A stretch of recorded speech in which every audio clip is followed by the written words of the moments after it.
2、1，请揭牌。来，请大家现场大家掌声鼓励鼓励。创意12档的安南病院首次成立年房医学中心，大兴打造一站式就诊医疗服务，会当依照患者个别性进一步建立个人化年癌治疗。根据国健署的报告，它其实是每年乳癌的病人都在增加当中。那乳癌绝对是我们目前国人要面对的一个课题。那所以呢，安南医院特别成立一个乳医中心，是方便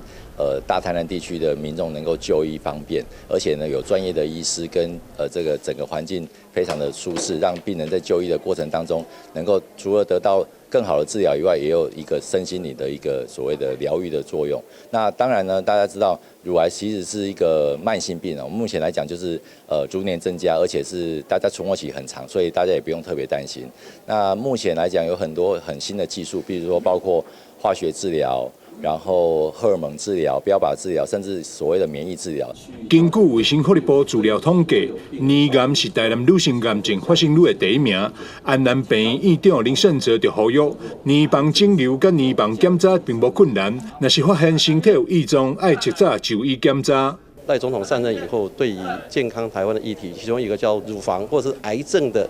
死亡率要下降1/3。我想，对于乳房肿瘤或乳癌呢，其实它的检查并不困难，比如说我们自己的每个月的触诊，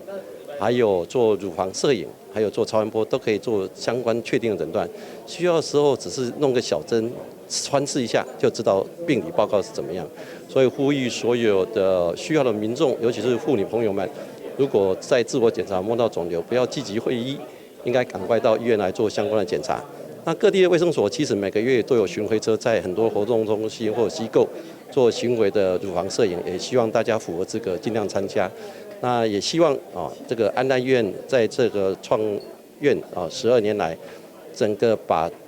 大环境跟各个细节做得更好，能够让所有台南市民除了成大集美以外，还可以在安南地区呢得到很好的完整的医学中心水准的照顾。